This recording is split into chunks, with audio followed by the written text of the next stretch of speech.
Good. I think we're ready to go. And it's so nice to see real human beings in this room. This is the first time I stood up here for a while, and I must say it's a thrill to do so.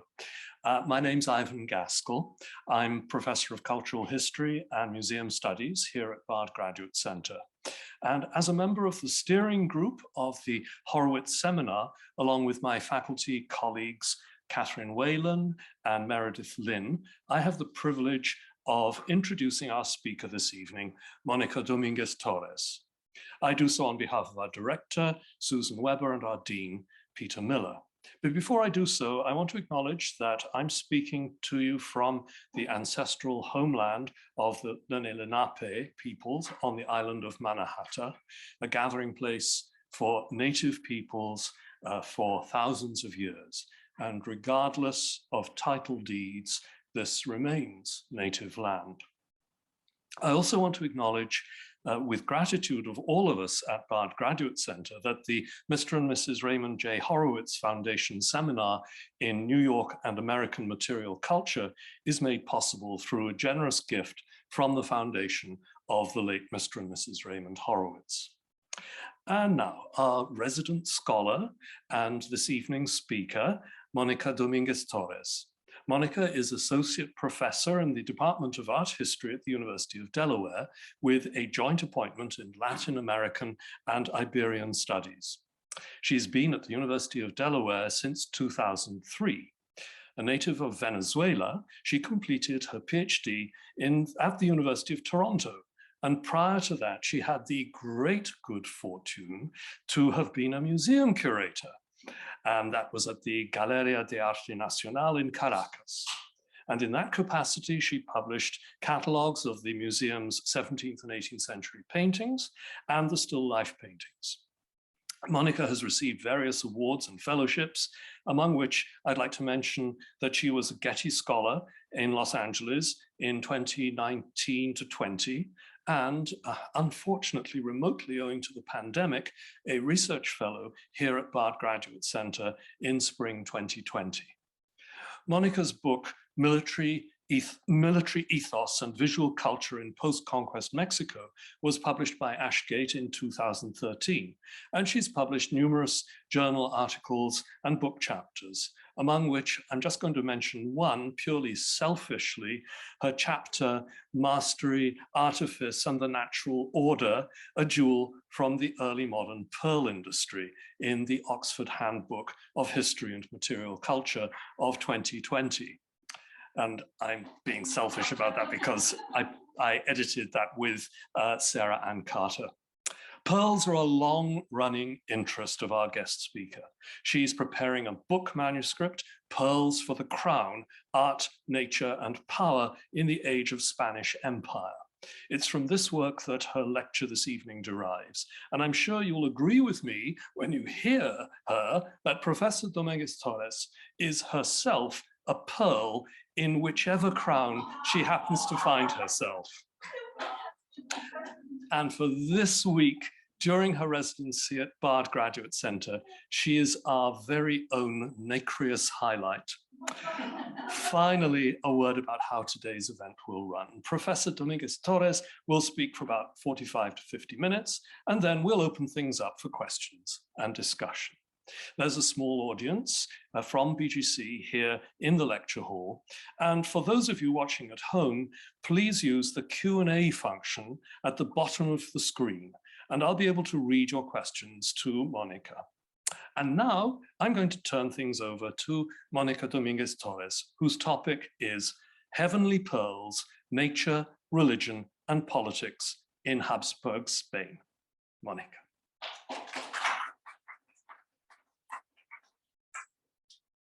Thank you so much, Ivan. That was a wonderful. I don't think anybody else is going to match that kind of introduction ever, but it was wonderful. Thank you so much. It's so nice to be here after having to bypass my residence here at the Bard. It's great to be back. My first in-person presentation to be actually at the Bard. I think it's perfect. So Without more ado, I will start my presentation. May 30th, 1926 was the last time that Our Lady of the Sagrario, patroness of Toledo, was documented at a public procession through the streets of her city, covered with her pearl-studded garments, including her famous mantle embroidered with 78,000 pearls. And let me take a minute here, 78,000 pearls. 10 years later, all these vestments disappeared during the tumultuous events of the Spanish Civil War. This loss certainly dealt a tremendous blow to the Toledan devotion, as the garments had been an integral part of the image's iconography since the early 17th century. Although today the Virgin of the Sagrario is scarcely known outside the confines of Toledo province, in the early modern period, she was much more than a local miracle working image. With her roots in the Middle Ages, the image gained an important following in Spain and its transatlantic colonies, thanks to a gradual revamping process that started in the early 16th century and reached its climax in 1616, when the image was splendidly placed in its own chapel. Made originally in the early 13th century, Our Lady of the Sagrario is a silver-plated wooden sculpture that was transformed during the 1500s from her original Throne of Wisdom type into a sort of Immaculate Conception in a process that was intricately linked to Habsburg imperial rule. To be sure, the doctrine of the Immaculate Conception of Mary doesn't allude to the virginity of Mary at the moment of Jesus' conception, but to the idea that she was preserved free from the effects of original sin from the moment of her own conception, a notion that proved to be quite polemical throughout the Middle Ages. At a time when the privileged position of Mary as Mother of Christ was being challenged, not only by non-Christians, but also Protestant groups, the Habsburg rulers of Spain furthered their support to the cause to the point that the immaculate nature of the Virgin Mary became a fundamental tenet within their own concept of a universal monarchy.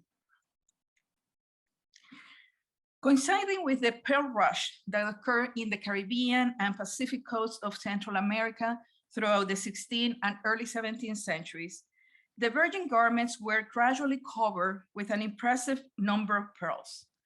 My presentation today uses these luxurious garments as a springboard to explore some of the connotations and functions that the organic gems acquired in Spain under Habsburg rule. While the early modern transformation of the Toledan image has been previously connected to the rise of the Immaculate doctrine, prior to my research, the links between the Virgin's pearl ornaments to this polemical cult had not been explored.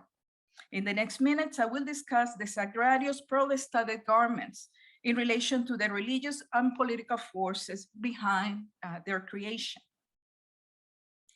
As beneficiaries of the royal fifth, that is, a tax that secured for the Spanish crown 20% of all products extracted from their overseas colonies, the Spanish monarchs had easy access to a variety of precious materials and often used them to enhance images and objects central to their devotions. Pearls in particular were often donated by members of the royal family and their allies to important religious images. Closely associated to the Spanish crown for centuries, Toledan ecclesiastical authorities also used gemstones to articulate the city's position as Spain's preeminent religious center. Throughout the association of Mary's virginal nature from birth to the wondrous nature of pearls, the richly attired image of Our Lady of the Sagrario came to materialize in Habsburg Spain specific claims of political and religious sovereignty over the world. It showcased the Spanish crown's distinct piety and religious policies, while also upholding Toledo's position of primacy. Sometime in the 16th century, the Toledan image received a pair of arms in praying gesture that transformed her into the iconographic type known as Totapulcra, the Virgin Mary standing in prayer without the child, but accompanied by symbols stated in the Marian litanies that proclaim her purity from birth: the ivory tower, the house of gold, the Ark of the Covenant, the gate of heaven, etc. Our historian Susan Scranton has demonstrated that this iconographic type was one of the early models used to represent the Immaculate Nature of Mary in the 16th century. And after the Council of Trent, it was sanctioned as the most appropriate. In the case of the Sagrario, for her most solemn celebrations, which occur every year from August 15th to the 22nd, the image was presented in public procession under this model, dressed with a luxurious set of pearl embroidered garments surmounted by an imperial crown, featuring the litany symbols and shrine in an elaborate silver throne. And that's the image that you see there. A number of images, such as the one originally displayed at the Hospitalito del Rey of Toledo, today at the Museo de Santa Cruz, capture her in full majesty as the Virgin Totapulcra. As various scholars have discussed, rather than originating from popular devotion, the public cult of the Immaculate Conception was born at the Spanish court, and from there filtered to the nobility first and eventually to the lower classes. The fact that Toledo became one of the main centers to promote this new cult was not casual. The imperial city was considered the birthplace of the theological defense of Mary's purity at birth, since it was the site where in the mid-17th century, the Virgin miraculously appeared to St. Ildefonsus to invest him with a chasuble, a divine reward to the Toledan Archbishop for his strong defense of her virginal nature in his treatise on the perpetual virginity of Mary. According to a legend that circulated in the early 17th century, it had been in the Sagrario chapel itself and in front of his image of Mary that St. Ildefonsus received his miraculous investiture. You can see it there in that wonderful painting by El Greco. Toledo was also the seat of Cardinal Cisneros, a Franciscan devotee of the Immaculate, who became the driving force behind the foundation of the Confraternity of the Immaculate Conception in the imperial city. This initiative was quickly embraced by the Catholic monarchs, following a long line of Spanish monarchs who endorsed the controversial dogma since the 13th century. Catholic monarchs Ferdinand of Aragon and Isabel of Castile became patrons and members of the Toledan Confraternity, and the tradition was continued by their Habsburg descendants. As Hannah Korth has explained, Marian devotion was an important practice among various Habsburg family members throughout the Middle Ages, but a crucial deepening of the polemical cult of the Immaculate Conception occurred at the time of the Habsburg connection to Spain in the late 15th century. The Catholic monarch's grandson and heir, Charles V, continued supporting the Toledan Confraternity and encouraged his son, Philip II, to do the same. And indeed, the latter king not only proclaimed his loyalty to the confraternity, but also tried to curtail any criticism to the polemical doctrine by expanding in 1585 a long-standing edict that prohibited its public discussion. It will be in the early 17th century that the first serious attempts to elevate the Immaculate Conception of Mary from doctrine to official dogma of the Roman Catholic Church took place, counting with direct involvement from the Spanish crown. On June 2nd, 1616, King Philip III established the first royal council of the Immaculate Conception, which sent emissaries to Rome in order to get the Pope to define the dogma, or at least to silence the detractors of the doctrine. Meanwhile, the clergy organized across Spain a series of pious festivities in order to defend the belief in the Immaculate. Later on, numerous images of the Immaculate Virgin circulated across Habsburg territories in order to spread the royally endorsed devotion. As several scholars have observed, in the 16th century and 17th centuries, support to the Immaculate Conception was for the Spanish monarchs a mechanism of self-legitimization. It is within this context that the refashioning of the Sagrario image and the construction of a new chapel dedicated to her must be understood. As part of the attempts from the ecclesiastical authorities of the imperial city to uphold its key position within the Spanish Empire by publicly defending the royally endorsed doctrine. The 1616 ceremonies to consecrate the new Sagrario chapel addressed in one way or another the foundations of the Immaculate doctrine and were duly attended by King Philip III and the royal family. A number of visual representations of the Toledan devotion were circulated and produced not only in the Iberian Peninsula, but also in their overseas colonies, with some of those images articulating clear connections to the Habsburg kings of Spain. For example, a mid-16th century wood model for the design of the Virgin's new throne presented at the center of its base a portrait of King Philip IV in prayer. This mock-up version of the throne was reproduced in engravings around 1649, which were later used to produce paintings of the Marian devotion, not only in peninsular Spain, but also in the Spanish colonies of the Americas. Our historian Héctor Esquenone, for instance, has identified a painting in the Viceroyalty of Peru that shows the Virgin of the Sagrario enshrined in her throne with a portrait of the King of Spain inserted in the pedestal. At that time, it was Philip IV's son, Charles II, the last Spanish king of the Habsburg dynasty. Account research demonstrates that the pearl ornaments of the Virgin of the Sagrario developed in parallel to her reconfiguration as a type of Immaculate Conception in the 16th century. And I must add here that it was a lot of fun to go there to the archive and go through all the books and inventories to start tracing down like when every piece was made. And I was just so surprised nobody had done that before, but there it was. As primate seat of Spain, Toledo Cathedral's treasury had already amassed a good number of pearls by 1539. Within a list of loose stones in a chest recorded in an inventory made that year, there are several entries of pearls of all sizes. Among others, a wooden box containing 7 marks of loose and threaded aljófar, the Spanish and Portuguese term for small pearls, also known as seed pearl in English.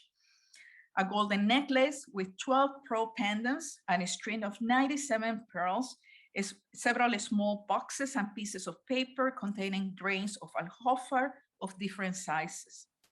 Notes at the margins of this book, added at a later time, indicate that many of these pearls were reused in ornaments for the Sagrario Virgin. In particular, a note in folio 178 verso indicates that the large amounts of pearls listed there had been spent in the Virgin's mantle, although it is not clear if it refers to the one made in 1616 or an earlier one, because she actually had a lot of garments made of pearls in addition to that other one. The tradition of gifting religious images with jewelry and gemstone dates from the early Middle Ages and has persisted until our days. In the early modern period, most of the precious stones that Our Lady of the Sagrario received seem to have come as donations from wealthy devotees, including members of the royal family.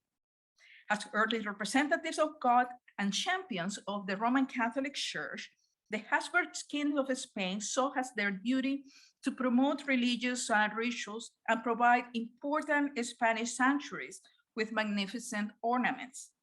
King Philip II in particular is believed to have donated the large pearls that decorate the Sagrario's rostrillo, that is the wimple framing the Virgin's face. Let's see it. Here.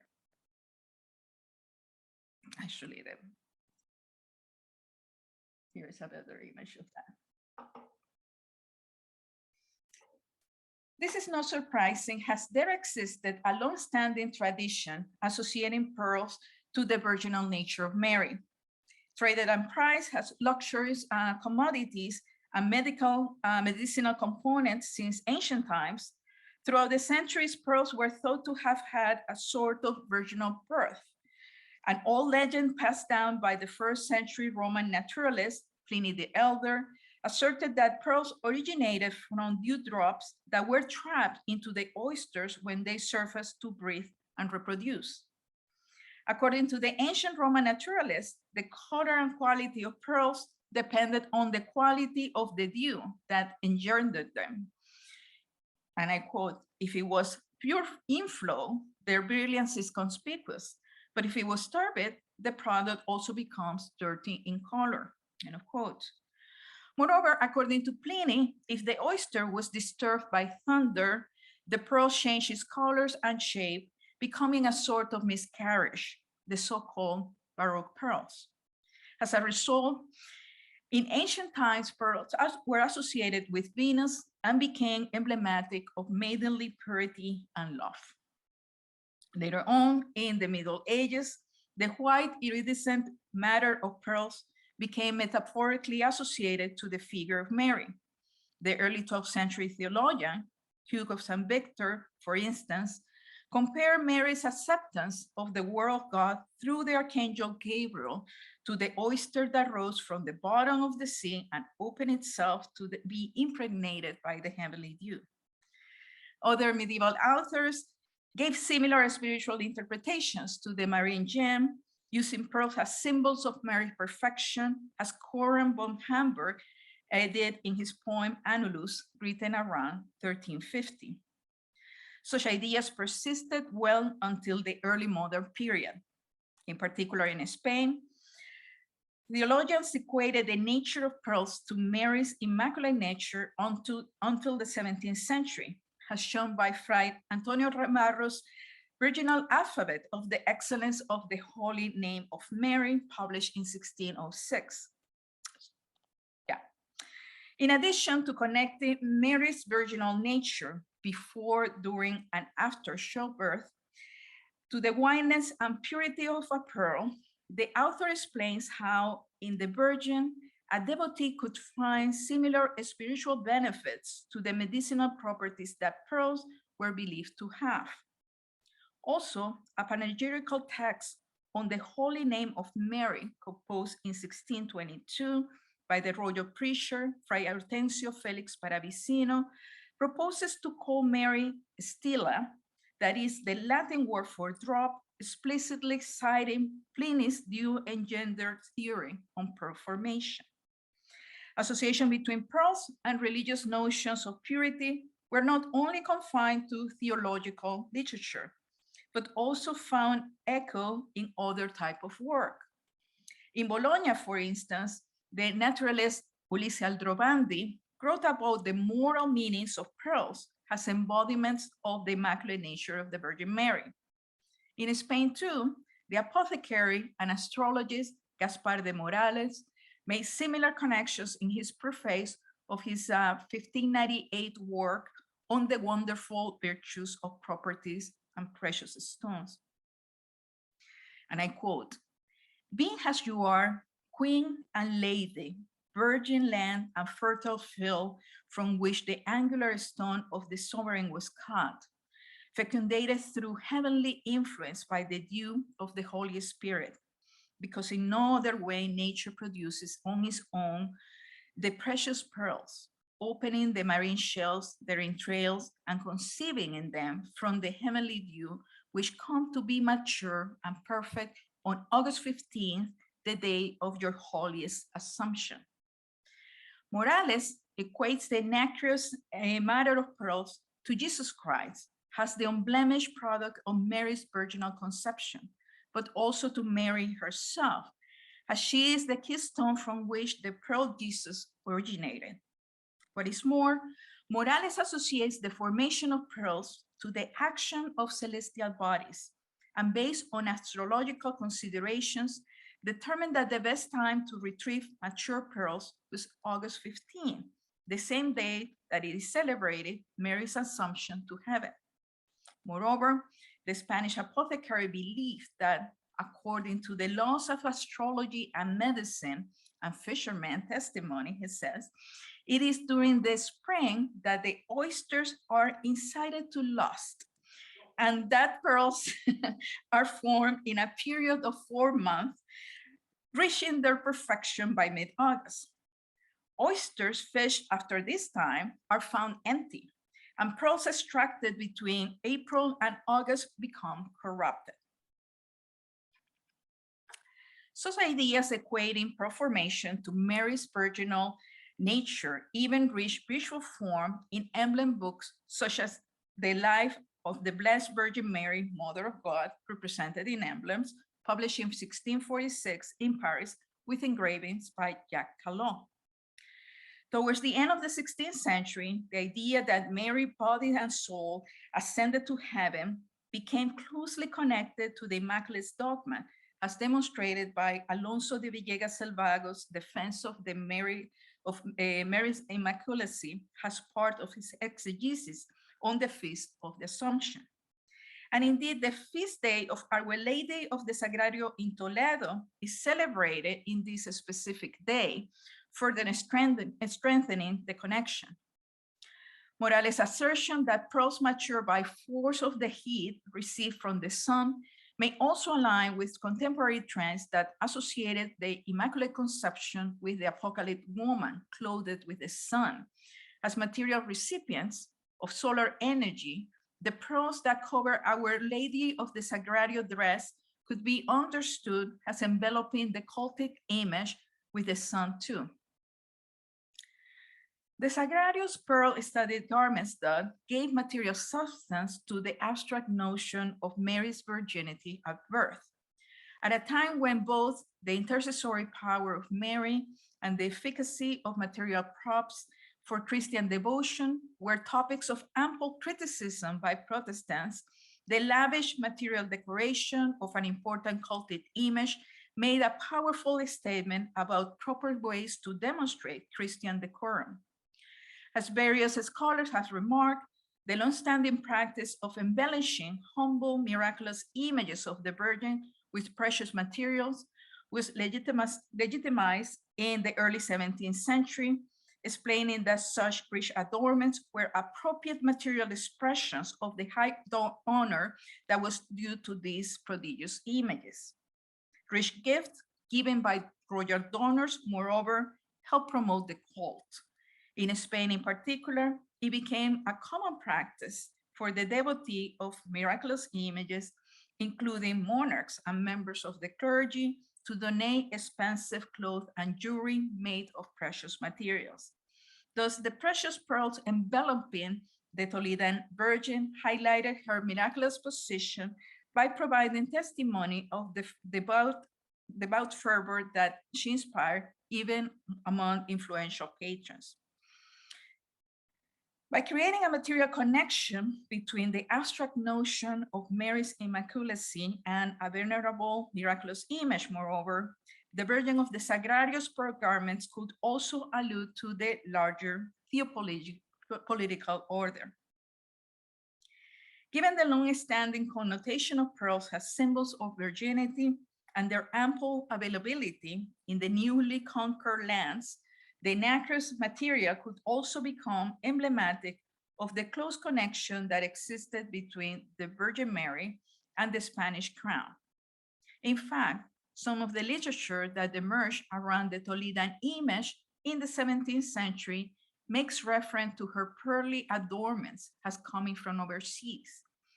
José de Valdivielso, in particular, in his Toledo Sagrario heroic poem, expressly created for the 1616 festivities, state that the son of pearls that envelop the miraculous image were found in the Indies and their seas, where they were retrieved with ardent favor.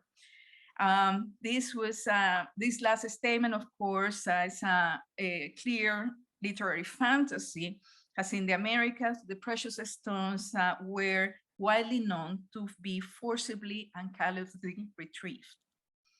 Even today, it is impossible to determine the exact origins of the pearls used to decorate the Virgins of the Sagrario's garments and jewels. The increasing use of pearls at Toledo Cathedral perfectly coincides with the heyday of the Spanish pearl fisheries in the Americas. According to the historian Enrique Ote, from about 1513 until 1540, the Spanish crown received over 5,000 pounds of pearls as part of the quinto tax that was levied for the exportation from Cubagua Island, the main trading center of the so-called Pearl Coast in today Venezuela. This means that more than 26,000 pounds of pearls had been extracted in that period, a very conservative figure given the tax evasion practices that were pervasive in the pearl trade. Such large quantities of pearls soon inundated European markets and reached a number of ecclesiastical treasuries.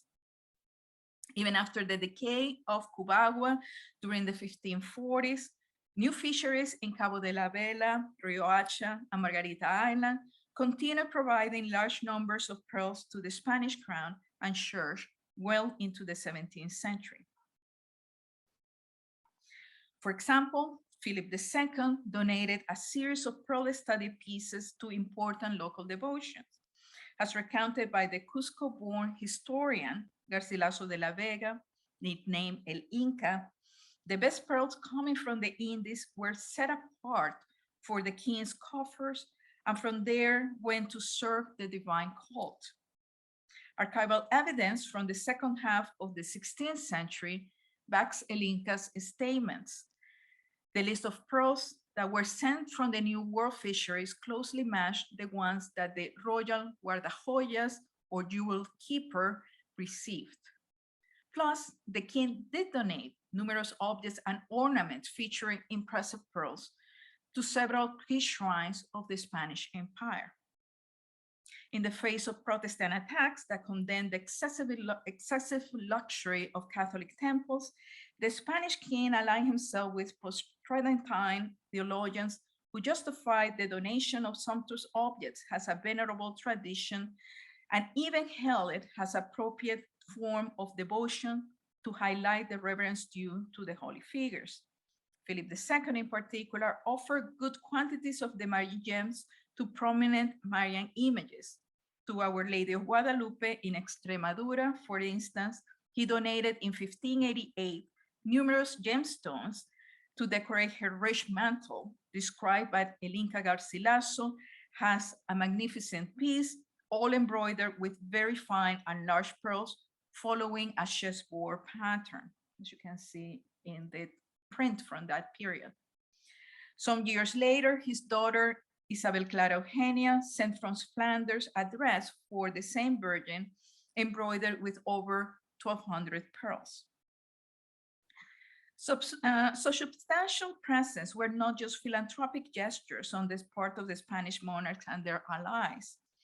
As the historian Jeffrey Schroeder has demonstrated, for the Spanish Habsburg, Marian imagery played an important role in articulating their divine right to rule. Selected images were credited with answering to the monarch's prayers by providing valuable help in crucial moments, usually ensuring the continuation of the dynastic line, intervening in moments of royal illness, sealing important military victories, and consequently furthering territorial expansions. In the case of the Toledan image, it was credited with having assisted Spanish monarchs in military campaigns since the time of Alfonso VIII in the late 12th century. In 1616, in particular, the Jesuit writer Francisco de Portocarrero, in his book about the descent of Our Lady to Toledo's Holy Church, claimed that Philip II had the Spanish military banners blessed in front of the Virgin of the Sagrario before going to war against Portugal in 1580. I must highlight here that this particular episode resulted in the annexation of the Portuguese crown to Spain, and with it, a Spanish authority over the Portuguese overseas colonies, including the pearling grounds of the Persian Gulf.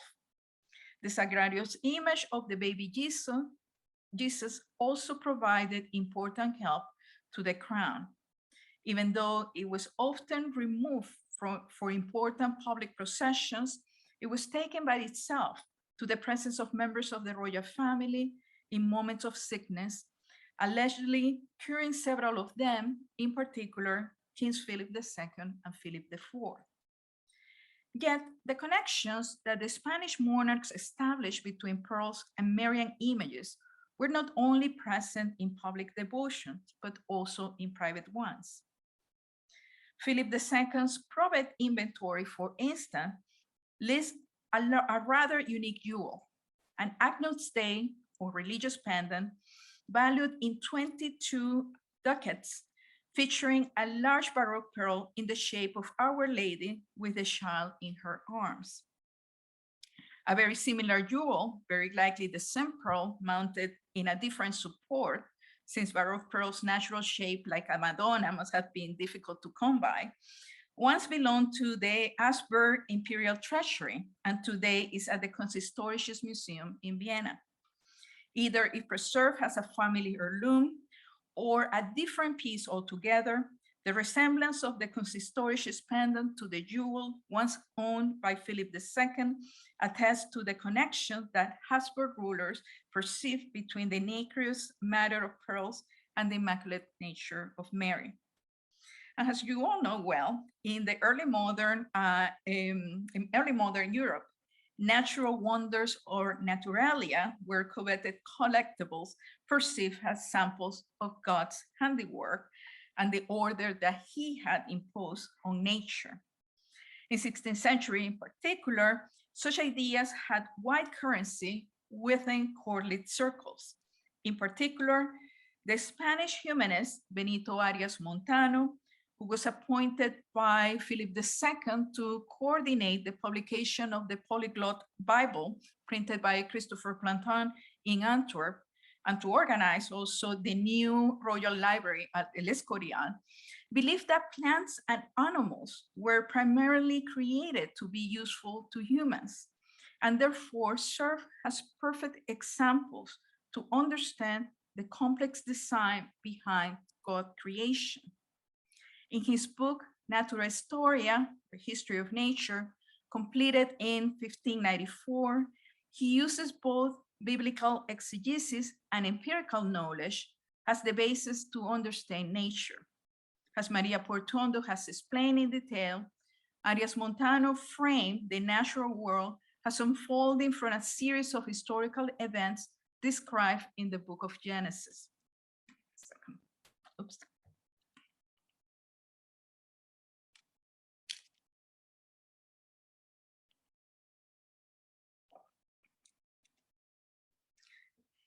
A true knowledge broker at the center of a wide network of naturalists and scholars in Spain, Flanders, and Portugal, and actually the New World as well, Arias Montano owned an impressive collection of naturalia and artificialia, which he called his theater of nature and art.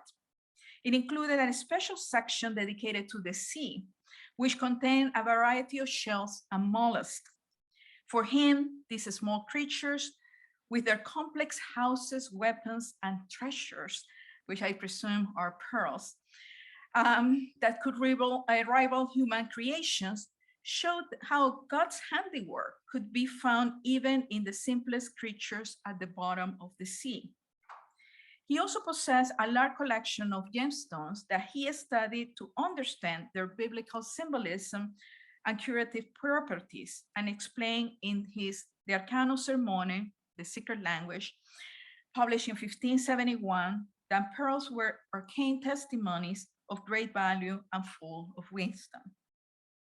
In Arias Montano's particular brand of humanism, there was nothing on earth that had not been revealed in the Bible.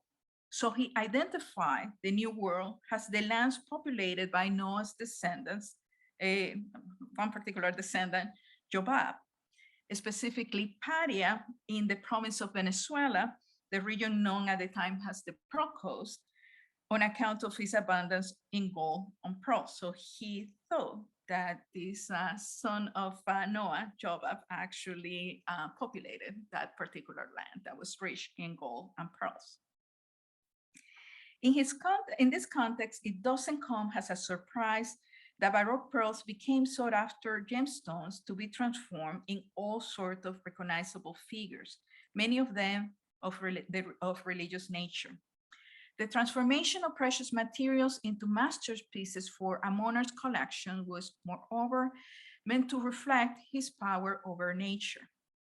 Throughout the Middle Ages and the early modern period, it was a common belief that dominion was conferred directly by God to the representative on earth, and therefore Christian princes and prelates were in charge to follow God's commands to rule nature and manage its bounties.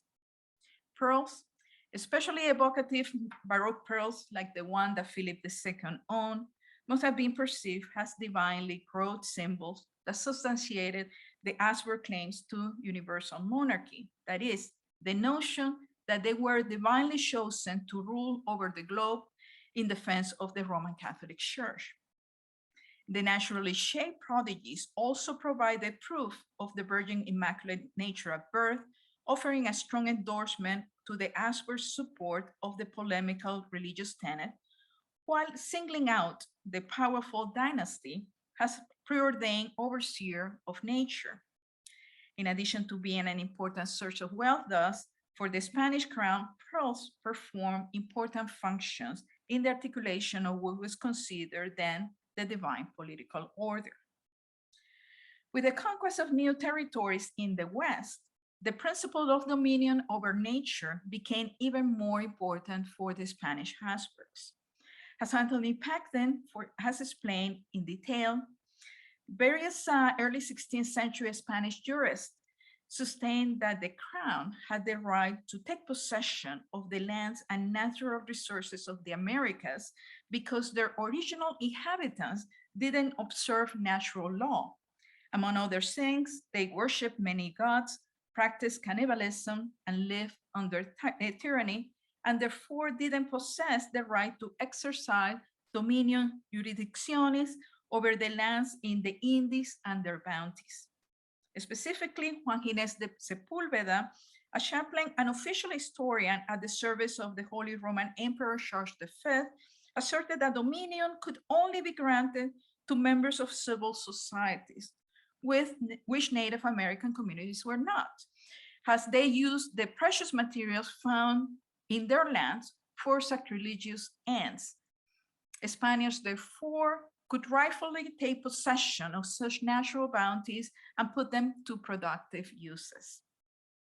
Under these premises, Spanish prodigious discoveries in the Americas were perceived as dictated by divine providence.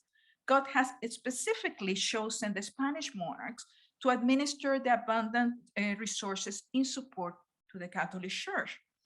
As Charles V official chronicler, Peter Martí d'Anguera, bluntly put in the 1516 edition of his De Orbe Novo, even though God had set aside the discovery of the Indies for the Catholic monarchs, he left for Charles V the New World's wealth to use it for his new conquest, and from these lands, Spaniards will be able to extract all the resources that the emperor needed so that the entire world will obey him.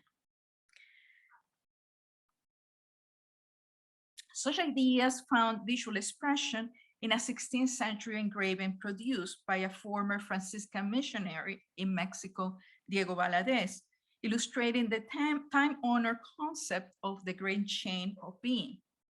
As Alan Braddock has discussed, the image presents the Christian universe as a fixed hierarchy of creatures organized according to the elements, from the ethereal to the subterranean, the highest plane occupied by God and his celestial court, and the lowest level dedicated to hell. Each tier features creatures from diverse areas of the globe, including animals, plants, and peoples from the Americas. Habsburg dominion over the earthly hierarchies, moreover, is defined through the seals on the left, featuring Charles V imperial symbol, the plus ultra.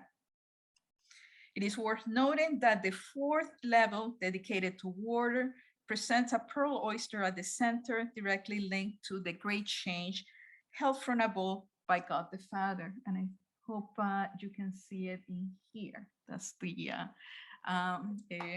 pearl oyster completely open, waiting for the dew to come to impregnate. Pearls, in fact, occupy an important place in the celebratory accounts of Spanish expansions overseas since the early 16th century. For example, the chronicler Gonzalo Fernández de Oviedo y Valdés devoted one chapter of the 20 that comprised the first part of his general and natural history of the Indies, published in Seville in 1535, to describe the pearl-rich island of Cubaguas. He starts the chapter presenting the Caribbean pearling wealth as a providential gift, remarking that, and I quote, "God makes nothing useless or without benefit. He saw that all what he made was good, and he approved it, from which we can infer and perceive that provinces that seem desolated and barren in these Indies and in the whole universe are abundant in other secret and useful things, which are desired and highly prized in regions considered fertile. In Cubaguay Island, which is very small and sterile, without a drop of fresh water, there has been so much wealth that it has not existed anywhere else," end of quote.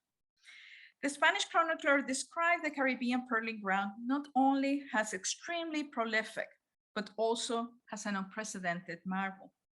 Later, he established their profitability, asserting that this industry has been a very rich thing in such a way that the fifth that was paid to your majesties, and I'm quoting here, in pearls and alhofar has been worth every year 15,000 ducats and more, end of quote. Further along, he highlights the exceptionality of the American pearling wealth, stating that something noteworthy, and I'm quoting here again, is that until the present time is not known or written about in the whole world, that in such a small space or amount of sea, such a multitude of pearls has been found or seen, end of quote. This was, of course, not true. Since antiquity, there existed other territories abundant in pearls, in particular in the Persian Gulf.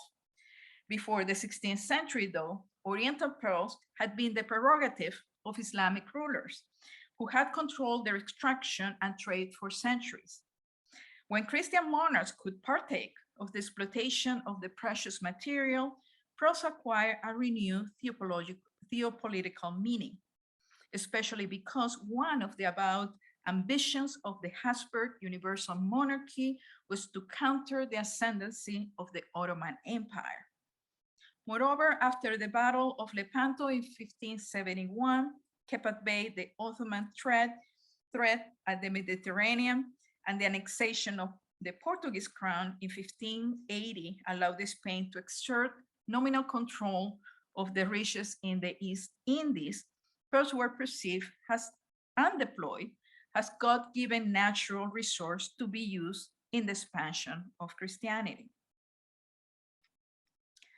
To conclude, the Habsburg monarchs of Spain devoted a good part of the riches coming from the Americas to the defense of the Roman Catholic Church in the face of Protestant attacks. Pearls, in particular, became useful tools to confront the Protestant challenges that rejected not only the venerable figures such as Mary and the saints, but also any material manifestations of the sacred. For the Habsburg monarchs, Pearls ornaments for Marian images not only gave material substance to one of the most important theological tenets of the Pietras Austriaca, the Immaculate Conception, but also show how the Indies' providential wealth was closely linked to their efforts to preserve religious orthodoxy. Associated since medieval times to the virginal nature of Mary, pearls became a perfect medium to exalt the important role that Mary played within the traditional ecclesiastical order. At a time when no definitive codification existed to present the Immaculate Conception, the reconfiguration of the Sagrario's Virgin as a total pulchra Virgin dressed with countless pearls was not only an efficient way to promote the polemical dogma, but also to emphasize Toledo's historical role in the conformation of the Spanish Empire. Over the years, when the pearl bounties from the Americas came to an end, Our Lady of the Sagrario pearl-studded garments became prized relics of a glorious imperial past. Thank you.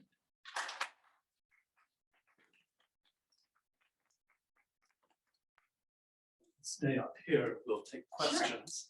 Sure. And I think we'll begin with questions in the room.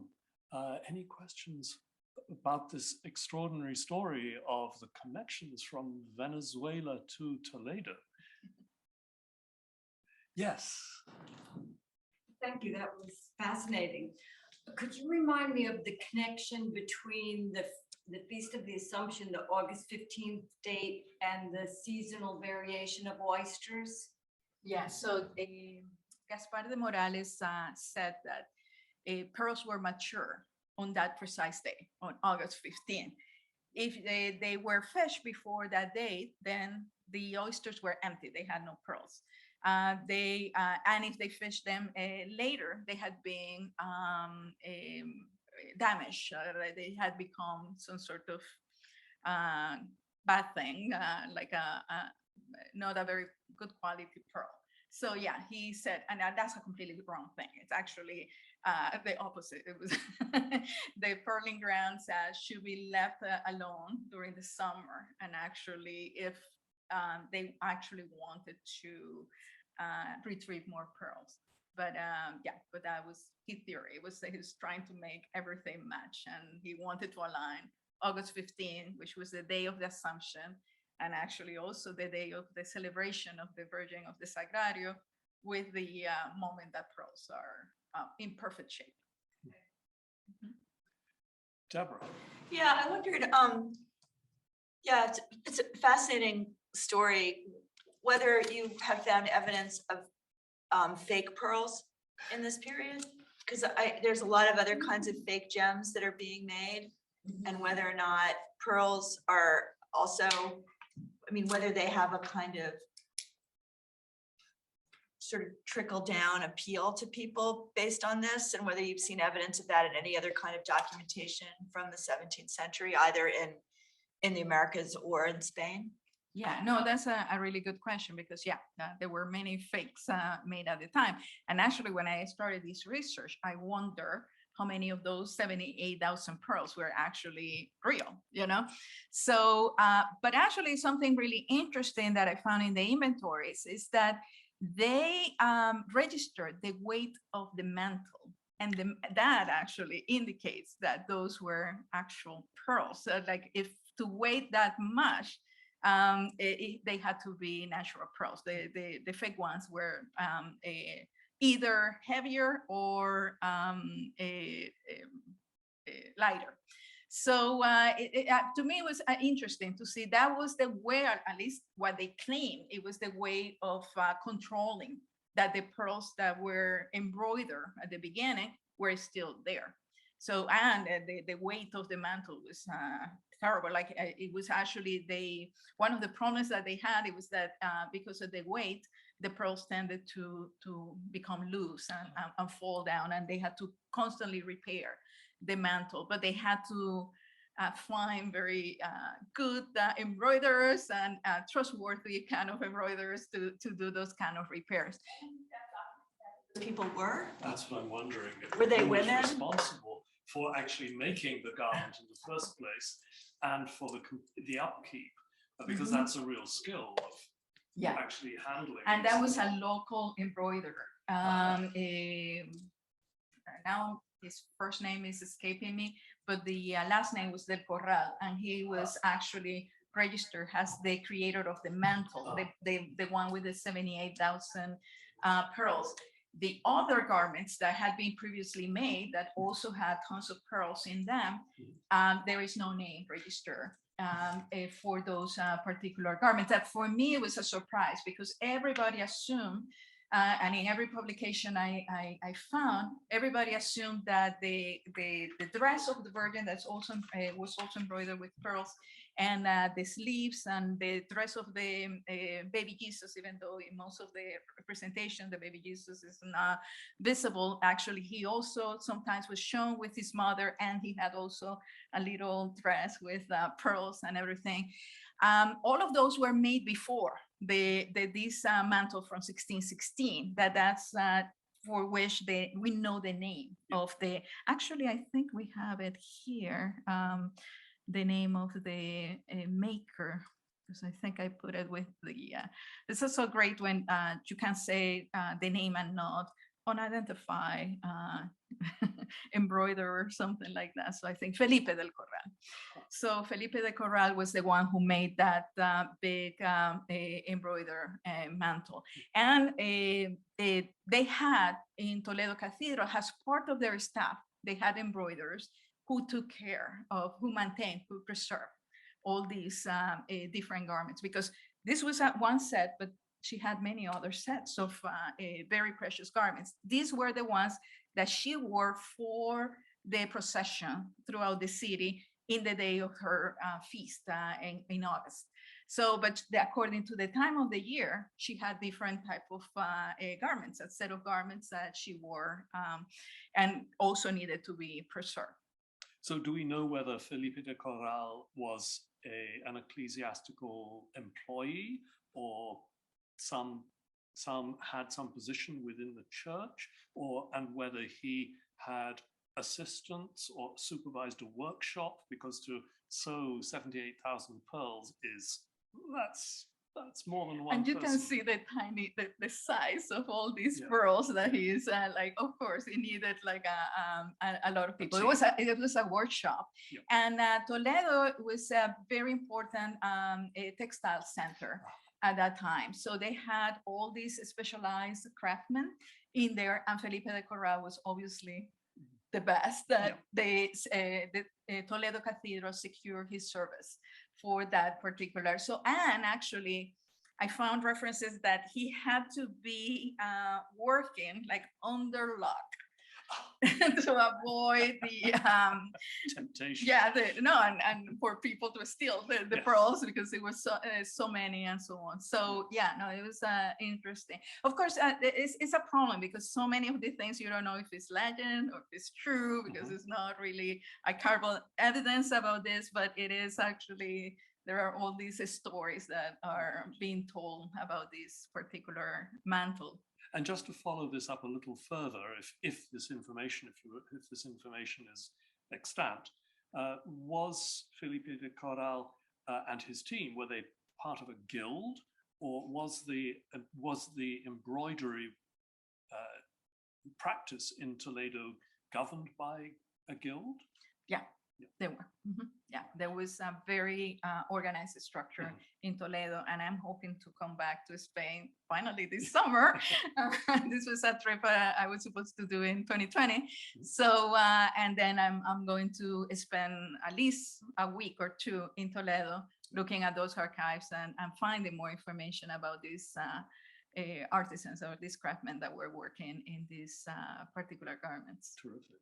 Meredith, I think you had a question. Thank you so much for this fantastic talk. I'm really interested in how you spoke about how people understood the origin of pearls and many of its material qualities as being really important signs for their connection to Mary and to the Immaculate Conception. And I wondered if they spoke at all about kind of pearls iridescence, that kind of quality, and if they did, what did that mean to them? Yeah, they talk about the changing qualities and so on, and they talk about the luminosity, and there is that kind of metaphorical association with light, with lightning, and light coming from within. That was associated in some of these poems. And it's really interesting to see how because that's another aspect of these celebrations. They asked important writers of the time to compete in a poem kind of challenge or competition and so on. So many of them wrote about different things about the Virgin Mary and so on. And some decided to write about her mantle. And yeah, in those situations, we see that kind of association be made. Sarah. Thank you. This is a great talk. I was really interested in so many aspects of it, but I want to go back to something Ivan was asking about the Guild and Philippe de Corral and the Guild Association. So if you're embroidering pearls, it also involves drilling the hole to embroider. So would that fall into a different guild? I mean, we all know, right, that with the guilds, there's complexity with kind of division of labor. Yeah. Do you find anything about that? No, that's something I want to do more research on, because there was a decree, a royal decree, saying that pearls could not be drilled in the New World. There was that prohibition that pearls could only be drilled in Europe after reaching Seville. And then local jurors were the ones who were in charge of drilling pearls. And one of the ways of controlling the export of pearls was precisely by not having them drilled.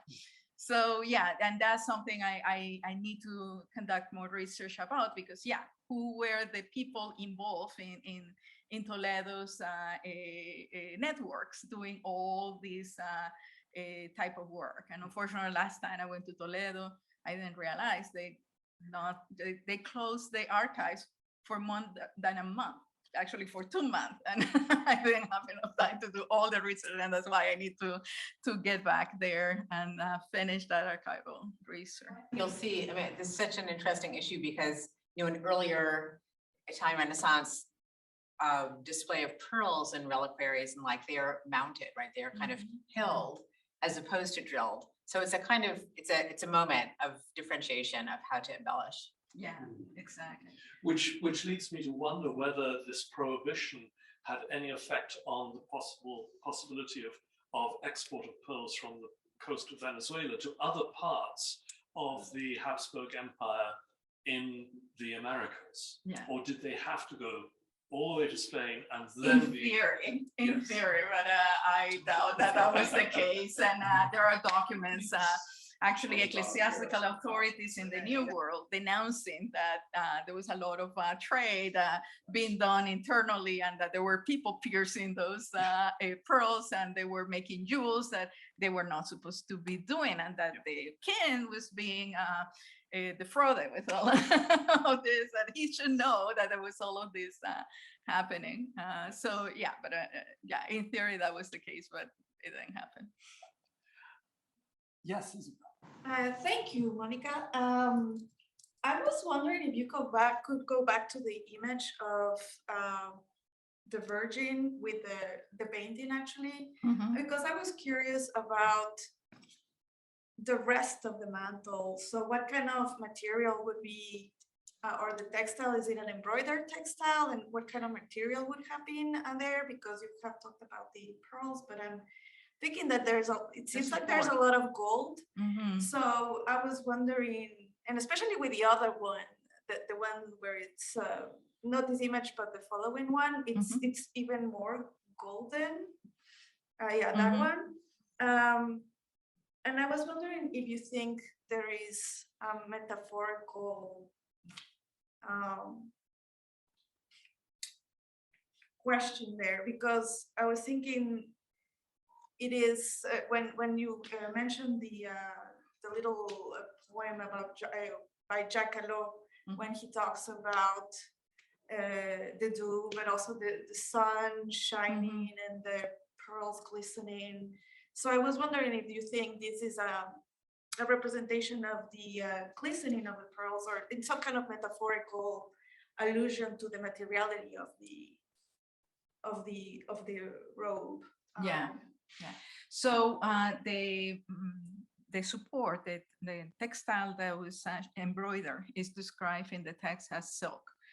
How true is that? I'm not sure, but because, I think it needs a heavier support than that. And I think it was kind of strengthened from the back, but that's how it is described. And since the mantle hasn't survived, we cannot check. But actually it was also embroidered with gold thread. So it was both the gold thread and the pearl embroidered section. So unfortunately, the only images we have from before it disappeared are in black and white, but we cannot see. But I think this part, for example, this part is embroidered with gold thread. And then the pearl was applied, the strands of pearls were applied to the other surface. And I think the idea was precisely that, to enhance the brilliance, the iridescence, the luminosity of the overall group. And and some, the patterns is funny because they are slightly different in different paintings and representation, which tells me that some artists were more likely copying prints and, adding the colors and adding the details as they thought fitting, or as they remember to see it from, the procession, the Virgin going along. But colors are not always the same, and I imagine that's it. And actually, if you see, as I did, I went to the National Library in Madrid, and I look at all the prints that they have about the image, and always there are a slight difference between the different interpretations of that mantle. So I imagine that had especially an impact on the images that were produced outside Toledo. And there were many of them that were produced throughout the Spanish territory. So, but yeah, no, I think it was that intention to evoke pearls, but also gold. And that land, as I mentioned about the association that Arias Montano made with the Pearl Coast, with the lands from the Genesis, it talks about being the land of gold and pearls. So that idea was that they came together, they went along. And actually, I should say that area of Paria, because there is the Delta del Orinoco close there, like the exit from the Orinoco River in there. Columbus was the first to identify that as the end of the rivers of paradise.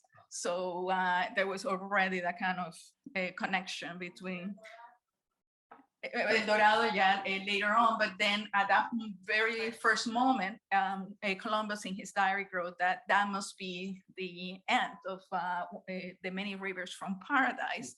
And then that was information that was picked by writers like Arias Montano, and then further developed the idea, thinking that because of the abundance of pearls and gold, then it had to be, although actually there is no gold in there, but the image was that. Actually, the area was called Castilla del Oro, a castle of gold, made of gold. I'm wondering, Josh, if anything has come in on the Q&A. We have a few. I think two of them are just clarifications. Okay. Thank you. Of course. So I want to just remind everyone who is listening and watching remotely to use the Q&A function on the Zoom if you have questions for Monica. And here is a question that I myself am much too embarrassed to ask, although I want to. What does Sagrario mean? Okay, no, that's a good question, actually. The Sagrario is typically a place within the church where the vestment of the priests are kept. Sacristy. Yeah, it's like a sacristy. But in the case of Toledo Cathedral, it was the space where they put all the precious things that belong to the church. So because the Virgin was originally located in that space, then it took the name of El Sagrario. Mhm. But there is no real, it's the part of the church where she was staying. But then in 1616, it was when a new chapel was made and she was moved to that new chapel. So she didn't remain in the Sagrario area. But the Sagrario is now has the kind of area within the church where all the very, very precious things are preserved. And could we turn to the slide of the Baroque pearl pendant from Vienna? And the question here is one of iconography. What do the three figures at the bottom represent? Angels. Angels. Angels carrying the Virgin in the Assumption. I see, yes. And two of them seem to have, are they diamond studded devices of some kind that are supporting the Virgin? Yeah, so that's the half moon, the kind of yes. quarter of the moon Of that course, is usually yes. under The crescent the, moon. the crescent moon, exactly, under the Immaculate Conception. Great. So, I mean, my suspicion is that the Baroque pearls is the same, but it was mounted differently because the description in the inventory of Philip II, the mounting is completely different. Yeah. So, but yeah, so obviously I think now that was remounted, that's all my guess, my educated guess, is that it was remounted in the 17th century when there was a fixed iconography for the Immaculate Conception that corresponds to that one. Yes, that makes absolute sense. There's a question from our colleague Erin Glass. Thanks for the detailed and multifaceted talk. Can you talk a bit more about the semiotic difference in this period between pearls, which are the product of living organisms, and gems, which are not, at least not in the same way? Aside from their luster and sheen and visual qualities, did their origin in animals directly translate into theological, political, or symbolic value? Well, in the literature of the period, they talk about pearls as gems, as gemstones. There is no differentiation between gemstones. Actually, they remark they were, they originated from organic material. Well, actually, okay, let me step a little bit back. Because it was believed that it was the combination of air and water, because air was the dewdrop that was caught by the oyster, and then that air kind of coagulated when it was underwater. It was believed it was a sort of kind of mineral kind of thing. It was not a secretion of nature. That was actually coming later, and in parallel at this time, it was when naturalists start observing that, okay, no, this is an integral part of the oyster shell, and that's is the same material. But under Pliny's idea, then it was a combination of two elements, and most of the gemstones in the period were believed to be formed out of combinations of the fourth elements, of some of the fourth elements. Yes. So yeah, so that's why they were considered, they were included among the gemstones, and they were considered almost the same like minerals. Yes. In the same way that gold was believed to be associated with water, for example. Yes. So different from, say, ivory.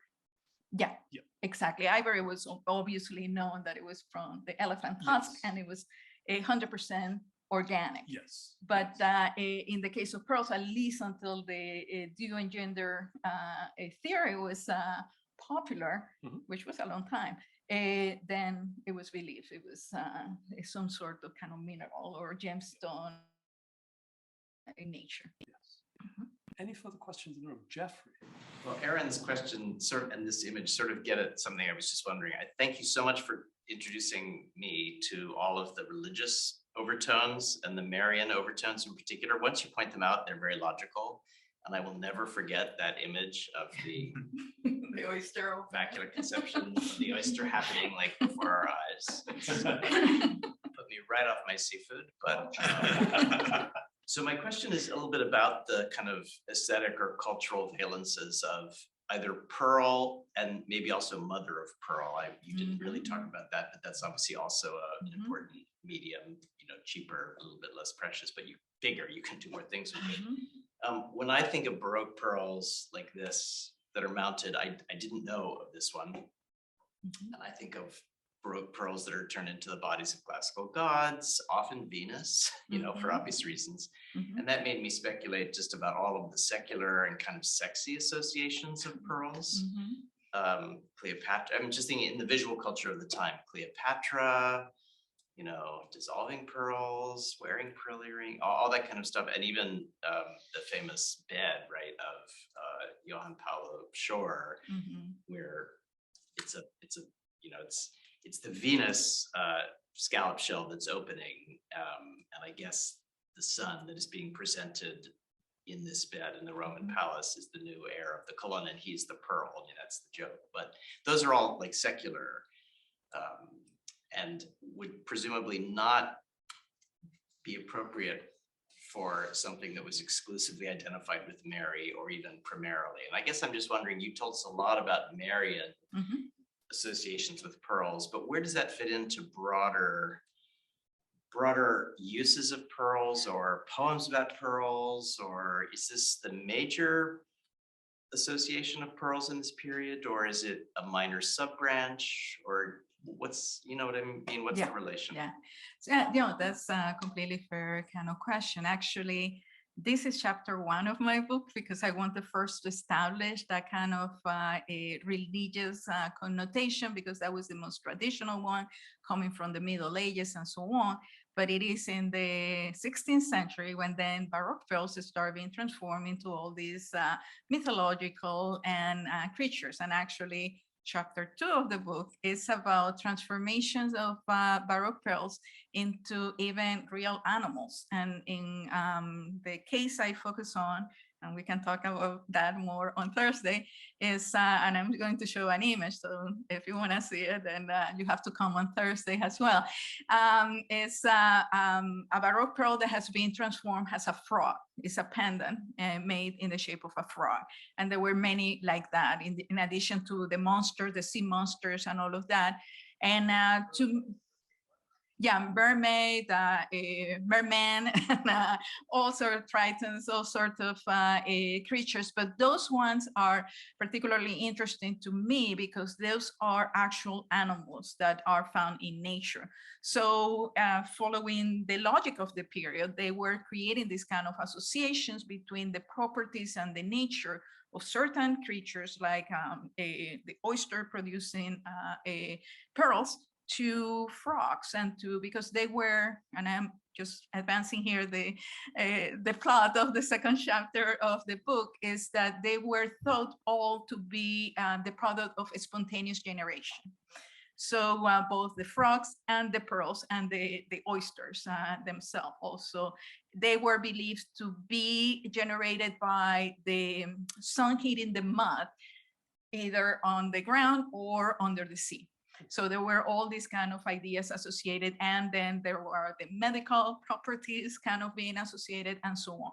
So there are like two trends, so to speak. One is the scientific one, where certain collectors and certain artists are bringing into their creation these ideas. And there is the other, more traditional one for uses for religious purposes. That was the kind of commonly known tradition. And in the case of Philip II, for me, is quite interesting, and I published a book chapter recently about that, is that he was a cultivated ruler who actually read a lot of science books. He actually commissioned a lot of science to be produced at the time. And the first book that advanced the hypothesis that pearls were actually the product of a secretion of the oyster, he had that book in his library in El Escorial.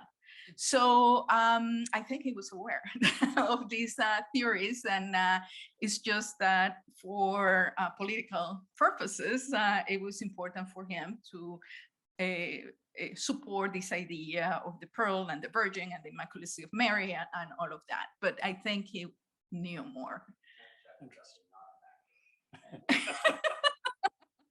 Exactly. we have time, I think, just for one last question. Cool. If you could go back to a slide of the Blessed Mother. The The actual the dress painting one, of the. yeah, the lady in question. Mhm. So the revolution took the pectoral. It did during the revolution, the pectoral, the cape, presumably the gown, and she looks to have long wristbands Sleeves. also. Yeah, they were. They all sleeves. disappeared, Gus, at the revolution. What I'm assuming is the wooden body, a wooden maquette. Mhm. Does it survive somewhere? And also the crown, which I'm assuming was a plated piece, but could have been solid gold. Yeah, she has several crowns. So Sorry? she has several crowns. So Oh, does she? one survived and is still in Toledo. And it was because it was left behind at the moment that the story of how the garments were lost is unbelievable. It's when the garments were lost, it was part of the Civil War. The Republican government in charge, what they did was that they decided to create a national inventory of all the patrimony that existed in Spain. And they started with Toledo, with the cathedral. So they decided to move all the precious things from Toledo Cathedral to Madrid, and they put them in the vault of the Bank of Spain. But then Madrid was sieged by the forces of General Franco. So when that happened, they decided to move everything, rushing to Valencia, which was still under Republican power. And then they were moving like that for from several cities. So in one of those rush movements, one of the crowns was left behind. The rest of the garments and the things were actually taken first to France. And then many of the paintings and things were actually repatriated from France and now they are back in the Prado. But the garments actually were taken to Mexico by the leaders of the Republican government. And the belief is that they were sold in the black market to finance the Republican government in exile. And nobody knows. After the last time it was in Tampico, in the port of Tampico, where it arrived, all the garments and so on, but it was lost. So a very interesting story of. The one that survived is from the 17th century. So the ones from the 16th century, the one that is shown in many of these images, it hasn't survived. The statue, yeah, because all what they took was the garments, the pearl garments, the crown, all the things, and the image of the Sagrario was left. So what we see today is actually the naked image there in the same chapel. So that's what you see if you go now to Toledo. So the lesson here is everyone go out and look for these garments. So before I thank our wonderful speaker this evening, I just want to mention that Monica will be joining us again on Thursday for a second talk, which will be for the BGC community. And the next talk that is publicly accessible, I forgot to look up what it is, so I have no idea at the moment, but I know there's an awful lot going on. So please check our website. And I want to thank our speaker, Mónica Domínguez Torres.